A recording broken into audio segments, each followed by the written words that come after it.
Assalamu alaikum, my dear students. How are you? Hope all of you are well by the grace of Almighty Allah. Welcome to NIEVS Home School. This is Shahzadi Akhtar, Assistant Teacher of Science of National Ideal English Version School, Deshi. Today I am going to take a science class for class 7 students. My dear students, our today's topic, Chapter 5, Discussion Part 2, today's lecture number 8.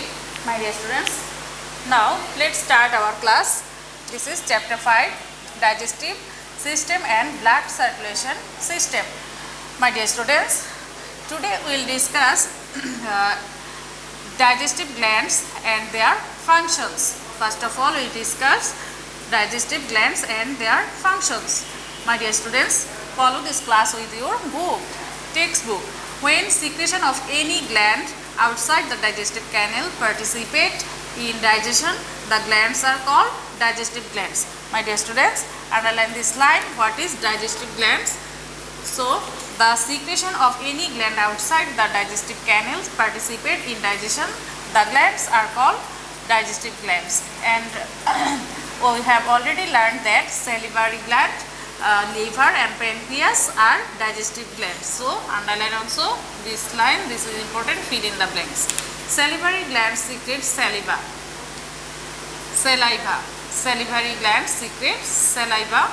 Saliva contains enzyme and water. Water makes food soft. The enzymes in saliva is ptyalin. This is also important MCQ. Now, liver. Largest gland of the body is liver. So, this is important MCQ. The largest gland of our body is liver. Bile is produced in liver. Bile is stored in gallbladder, and during digestion, bile through bile ducts comes to help in digestion of fats and oils. Now, pancreas. Mainly three enzymes are produced in pancreas, and such as amylase, trypsin and chymotrypsin and lipase. Trypsin and chymotrypsin help in digesting proteins. Lipase helps digesting fats and oils, and amylase helps digesting carbohydrates. My dear students, this part also very important for MCQ. Gastric glands. Gastric glands are found in interior walls of stomach. Juice secreted by these glands are called digestive or gastric juice. Now, intestinal glands. Villi of small intestine contains a large number of glands. These are called intestinal glands. The juice secreted by these glands is intestinal juice. Large intestine. No digestion happens in large intestine. Here no digestive juice or enzymes are produced. Large intestine mainly absorbs water, the food. The function is very essential. This function is very essential, and it helps expulsion of excess water from the body. Undigested part of food is stored in rectum. My dear students, underline also this line. Undigested part of food is stored in rectum and expel outside the body through the anus when necessary. Now, come to next lesson, common disease and their remedy. Gastritis. Usually taking too much spicy and oily foods and taking meals irregularly result in burning in the chest due to secretion of extra acids, and it causes burning and wet feelings inside the belly or the chest. Burning sensation is felt and in throat and pain in the stomach, including other symptoms also crop up. If timely treatment is not done, ulcer may form in the stomach and intestine. It is called gastric ulcer. This disease can be prevented by taking meals timely and avoiding too much spicy foods. So now comes to dysentery. Dysentery is a well-known disease in our country, and it is of two types. My dear students, underline also this line. Dysentery is of two types, amoebic dysentery and bacillary dysentery. Now we will know about amoebic dysentery. When entamoeba, a unicellular organism entering into human intestine, creates disease like this. The symptoms of this disease are pain in abdomen and mucus or bleeding with stool. Now, drinking water from tube well or boiled water, taking care so that water and vegetables are not contaminated, and serving foodstuffs from flies and cockroaches are the measures that can prevent infection of this disease. But the infected patient should seek doctor's advice and take proper medicine as a remedy. My dear students, now come to bacillary dysentery. So when Shigella bacteria attacks intestine causes this type of dysentery. So this is very important MCQ. This term attacks epithelial layer of large intestine. As a result, repeated defecation or with stool mixed with mucus. Occasional bleeding occurs, so it is called blood dysentery. My dear students, now come to constipation.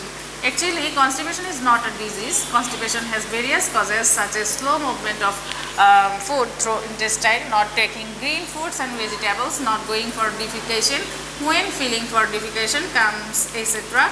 Making habits of clearing bowls regularly, taking vegetables, fruits and foods containing dietary fibers can remove these difficulties. So, my dear students, we have learned about some common diseases and their remedy. Now come to care of digestive system. Number 1, teeth should be brushed and cleaned after every meal, and food particles that stick to the teeth gaps get rotten and spread the breath. It causes dental caries, and one should not take too much sweets. Sweets are responsible for dental caries. Number 2, food should be cleaned and boiled properly. Stale and rotten food should not be taken. One should cut nails regularly. Plates and other crockery and hands should be cleaned before taking meal. Number 3, taking food. Meals should be taken in time regularly. Do not eat much. Always take balanced diet and drink sufficient water after sometimes of taking meals. Always drink boiled water after cooling. Take food chewing slowly. One should not take much spicy and oily foods. My dear students, now come to next lesson, blood circulatory system, and this is very important topic. Transportation of blood is called blood circulatory process. My dear students, underline this line. Circulatory system in human body is constituted with blood, heart, artery, vein, lymph and lymph ducts. The system through which blood is circulated in the body is called blood circulatory system. Blood circulatory system includes heart, blood and blood vessels. Now, blood and its constituents. My dear students, what is blood? So, first of all, blood is a deep red fluid. Blood is a deep red fluid. It is a liquid connective tissue. Its taste is alkaline, and blood contains two constituent materials such as plasma and blood corpuscle. Okay, plasma and blood corpuscle. My dear students, here given a picture of blood and its constituents. Here constituents of blood. So see, blood corpuscles also 3 types: red blood corpuscle, white blood corpuscle and platelet. Okay, so now plasma is the liquid part of blood. Okay, this one is called plasma. So plasma is liquid part of blood. Normally 55% blood is plasma. My dear students, underline also this line. Normally 55% blood is plasma. It contains protein, salt and food substances absorbed from the intestine. Blood cells float in plasma. It contains fibrinogen. My dear students, underline also this line. It contains fibrinogen that helps. It contains fibrinogens that helps the clotting of blood. And now functions of blood plasma. Number 1, blood plasma carries oxygen, food substances to different parts of the body. Number 2, it carries harmful substances such as carbon dioxide, urea, uric acid, etc. from all over the body and expel them through different excretory organs. My dear students, so memorize properly the functions of blood plasma. Now come to blood corpuscle, and in blood there are 3 types of blood cells. Okay, in blood there are 3 types of blood cells such as red blood corpuscle, white blood corpuscle and platelet. My dear students, follow this figure. This one is red blood corpuscle, this one is white blood corpuscle and this one is platelet. So, red blood corpuscle. Blood looks red due to red cells and it contains one pigment called hemoglobin. So my dear students, underline also this line. Blood contains one type of pigment that is called hemoglobin, and for hemoglobin blood is red. Oxygen mixed with hemoglobin reaches every cell of the body. Red blood cell is biconcave. My dear students, underline also this line, and it is around like round disc like cell, and there is no nucleus in human red blood corpuscles. It is produced in bone marrow. My dear students, memorize properly the characteristics of red blood corpuscle. Okay, now come to white blood corpuscle.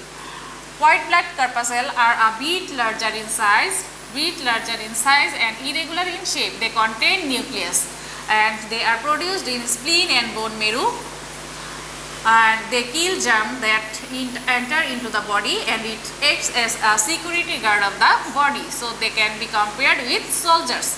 My dear students, I hope all of you have understood the characteristics of white blood corpuscle. So memorize properly the characteristics of white blood corpuscle. Now platelets. It looks like a circular or round structure. They are smaller than red blood corpuscle.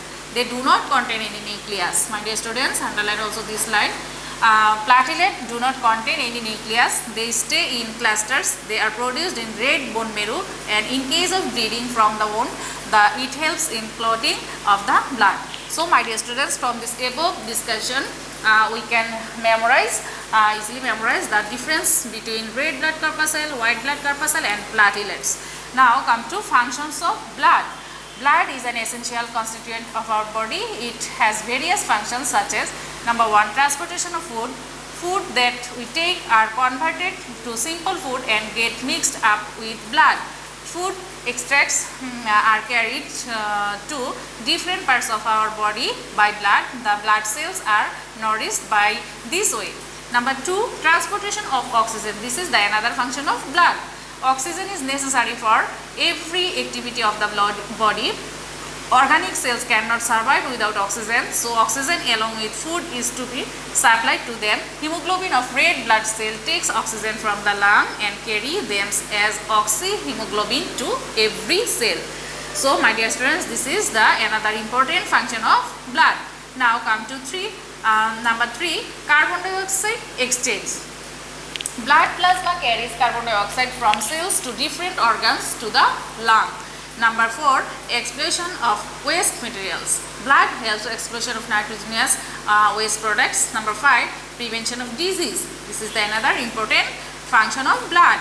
When germs infect the body, white blood cells kill them as preventive measures. Number 6, function, transportation of hormones. Ductless glands are the body produced hormone. My dear students, underline also this line. Ductless glands of the body produce hormone. Blood transport hormones to different parts of the body. Number 7, control of temperature. Blood carries temperature of different parts and maintains temperature equilibrium of the whole body. And number 8, clotting of blood. This is the important function of blood. If any part of the body gets cuts, bleeding occurs, and platelet helps the clotting of blood. As a result, bleeding stops. So my dear students, memorize properly the functions of blood. Now come to next topic, blood vessels. On the upper side of our palm, we can see that one type of blue colored vessels, and these are called vein. Vein are one type of blood vessels. My dear students, underline also this line. Vein are one type of blood vessels. And what is blood vessels? A vessel through which blood flows is called blood vessels. Our body has 3 types of blood vessels. My dear students, underline this line. Artery, vein and blood capillary. Our body has 3 types of blood vessels: artery, vein and blood capillary. And here given the picture of that artery, that one is vein, that one is capillary. Okay, now number A, arteries. Blood carrying vessels originating from the heart carry blood to different parts of the body. This is the function of artery. They are placed at the inner side of the body. Their wall is thick with small cavity and without any bulb. Artery transports oxygenated blood. My dear students, this is the important function of arteries. Artery transports oxygenated blood. Number 2, vein. Vessels through which blood from all over the body come back to the heart. This is called vein. Okay, and it walls are comparatively thin. Its cavity is large with valve inside. Veins originate from the capillary network. With few exceptions, veins carry deoxygenated blood. That means carbon dioxide blood. And number 3 is capillaries. Artery having divided into branches and branchlets ultimately produces very fine tubes, and these are called capillaries or capillary network. Veins originated from capillaries. The wall of capillaries are thin and composed of only one called thick epithelial layer. Capillaries stay surrounding the body cells. My dear students, here given a work for you, and you have to write the differences between artery and vein. So I hope from this above discussion you can write easily the differences between arteries and vein. Okay, and my dear students, I hope all of you have understood our today's topic properly. Practice properly at home. See you again in the next class. Allah Hafiz.